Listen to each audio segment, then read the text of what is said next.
Hey, ladies and gentlemen. Welcome back to the home of the Slightly Above Average Ship Review. I'm your host, KPZ. Today, at long last, we are finally continuing to make our way up the U.S. Destroyer Tech Tree line. As you may have seen in the previous video, I really think there's room for an alternate line on the U.S. Tech Tree. We made tons of ships, tons of different kinds of ships. We probably could have a complete, entirely different tech tree. Neither here nor there. So for now, we're dealing with the Mahan. The Mahan is an unusual ship, and I mean that in that you can truly play it either way. Today, we are playing it as a gunboat. However, if you did not want to play it that way or did not feel comfortable playing it that way, you could put Albert Gleaves in there and play it as a torpedo boat. Here you can see we are on northern waters. We are top tier. There are lots of destroyers in the match, so perhaps electing to play it as a gunboat today is a good idea.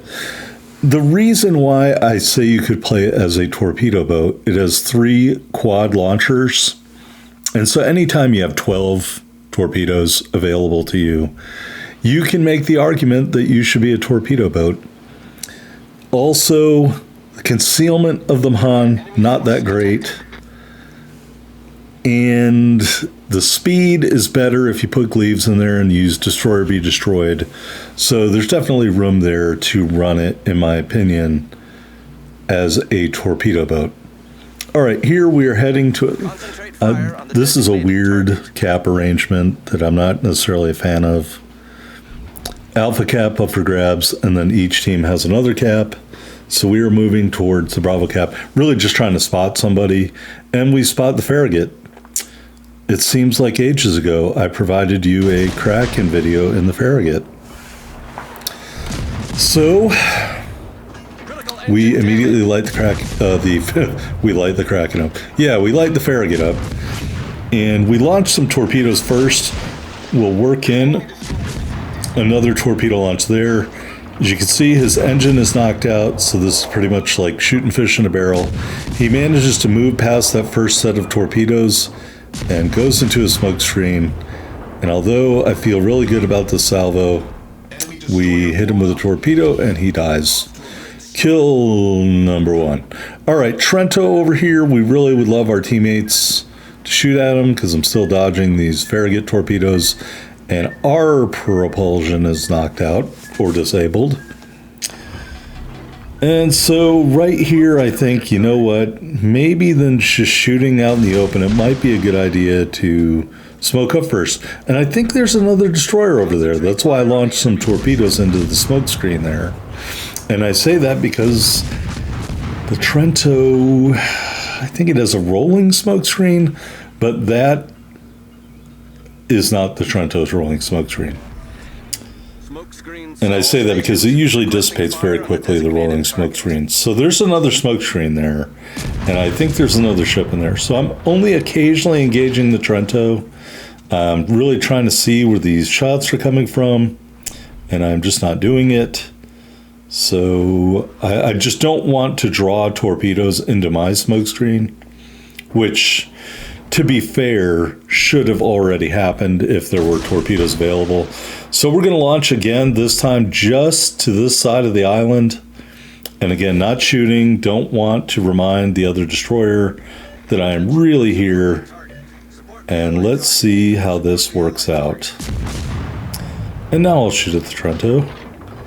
And we do get a torpedo strike and kill a Mahan. Kill number 2, the enemy Mahan. All right, took out my counterpart on the red team. Okay, here is a Tennessee. He is moving in rather aggressively, and I realize I'm all out of torpedoes on this side. So the torpedo arrangement, you've got a wing launcher on each side of the Mahan and a center launcher that can launch to either side. So I'm backing up and turning to get my last 4 torpedoes on target or available to be launched.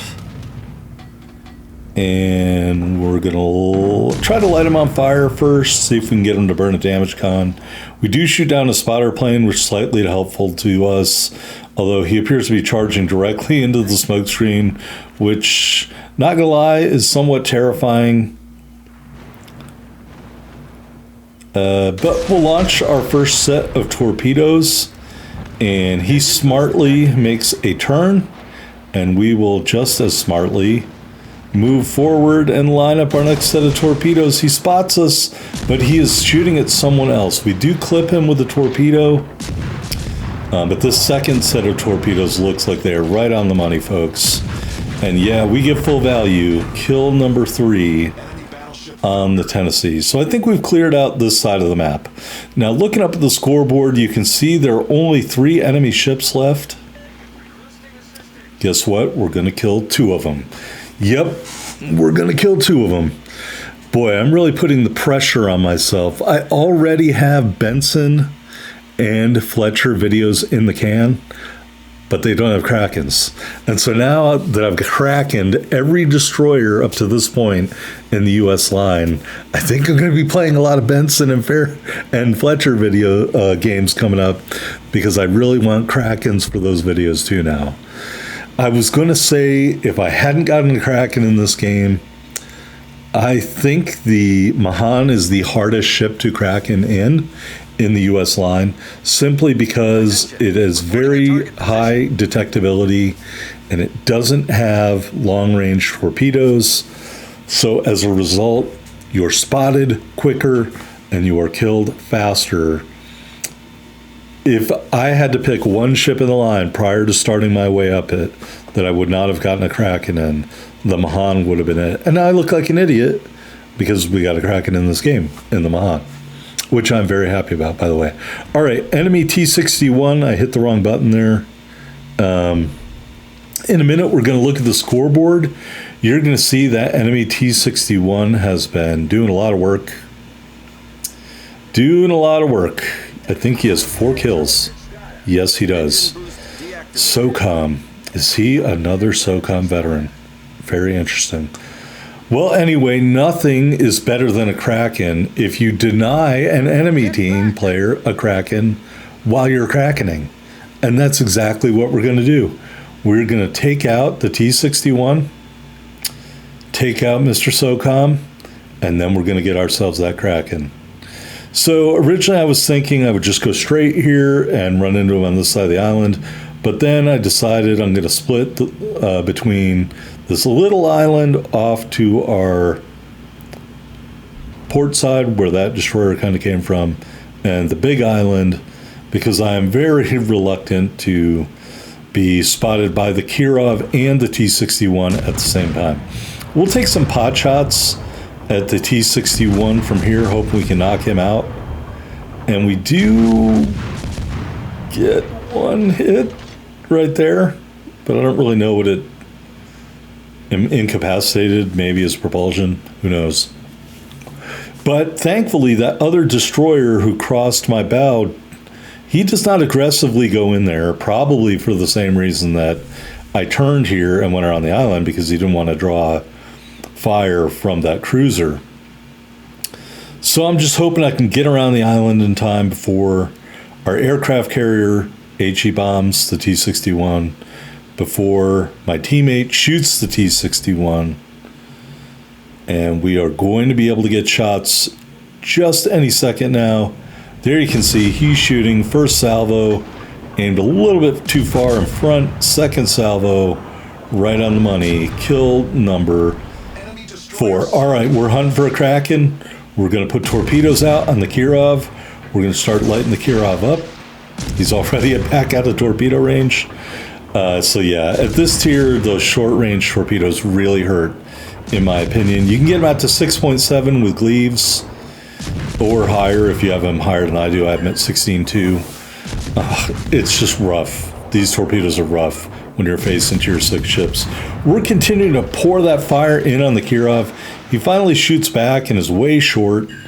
Right here, I think I realize he's still spotted by aircraft in the area, so I'm going to hit my smoke screen, come to a stop, and see if we can pick him off. We light him on fire.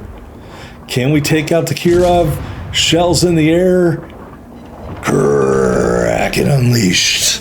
Kill number 5. All right. I am going to bask in the afterglow. Wow. So basically what you're going to see here in the rest of the game, and maybe I'll clip it, who knows. You're going to see the California is going to kill the aircraft carrier. I will probably clip that. All right, there is the end of the battle. Get some milestones here for the Gold Runner campaign. Here we are on my favorite screen, the victory screen. We got a First Blood medal, Devastating Strike medal, and the Kraken Unleashed. Just 64,325 total damage. Sorry, hard mode achievement. I wanted to see if I got that, and I did for the Kraken. We had 7 torpedo strikes and 5 big kills. We ended up with 278,511 silver and 3740 ship XP and commander XP. There we are at the top of the board, 2493 base XP. Good game to the California captain and to the T-61. Sorry, not sorry. Your Kraken was denied. All right, let's go into the port and take a look at the Mahan. As far as mods, we got Aiming System Mod 1 and Propulsion Mod 2. The destroyer is fully upgraded. In terms of the loadout, 2 charges of the smoke generator, 2 charges of the engine boost. We were running the common battle booster for speed, got the standard permanent camouflage, and the Brazil Sailor's Day flag, and I will tell you why later on. This is the only ship that I run this flag on. But we'll discuss that later on. All right, 13,400 hit points with our build. Got those 5 127mm guns, 10.4 kilometer firing range, reload in 3.5 seconds, turn in 12 seconds, 1,800 HE shell damage with a 5% fire chance. AP shells do 2,100 damage. I guess the only other thing I could say is you twist and track gets it down to 10.2. There are the 3 quad launchers, reload 88 seconds, max damage 11,733, max range 6.4 kilometers at 64 knots, detectability 1,300 meters. So this is the biggest limiting factor, is that torpedo range. AA defense kind of sucks. Your main battery is dual purpose and does count as AA, but for a tier 5 ship, just 27 AA defense is not ideal. 36 knots in the water, 560 meter turning circle, that's a little large. 3-second rudder shift time. Concealment 5.5 in the surface. Is that 3.2 in the air? I can't even see it. 2.5 in smoke. Let's look at our commander, Vincent Mordoff. And again, you could run it with Gleaves. I don't have a problem with that. Base trait reduces the reload. We got Swirsky and Bay. We are running concealment. Row 1, Observant Rage. Row 2, Look at Me Now. Row 3, Perceptive. Row 4, Sheltered Arms. And the legendary skill is Unstoppable.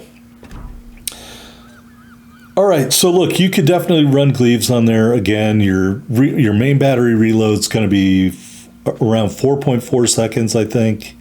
You'll reduce your torpedo reload by about 10 seconds. You'll gain 3 to 5 tenths of a kilometer in range, and they'll be stealthier, and your ship will be stealthier as a whole. So it is definitely an option. I think this ship, more than any other ship, could be played either way, and you could definitely make an argument for that. All right, I think this means we're now going to talk about why I fly the Brazil Sailor's Day flag on the ship. When you're looking at the ship, you see the 5 turrets and the 3 launchers. Well, there was a ship very similar to this ship, or based on the Mahan class, called the Marcilio Diaz in the Brazilian Navy. Now, it had 4 guns and 1 quad launcher. So the way it's described, it said only the front gun had the gun shield on it. So I think the super firing turret may have been replaced with an AA mount. And these wing torpedo launchers you can see here on the ship were replaced with AA mounts as well. Now, granted, I think a lot of people would say, take out the middle gun, the number 3 gun, if you're going to take one out. But I think based on what I've read, they took out the super firing turret and they put AA there. I think it would be really great to have it in the game. I do not think, like some people, that it should be at tier 6 in a pan-European tech tree. That's crazy. It should be at tier 4 or maybe tier 5 if you give it more hit points, or you give it extra a consumable like a main battery reload booster or sonar or something. But I have no way to know if this ship had sonar in real life. But anyway, that's why I fly the Brazil Sailors Day flag on the ship, to encourage wargaming and introduce the Marsilio Diaz into the game. If you like this video, hit that like button. See you on the next video, guys. Thanks.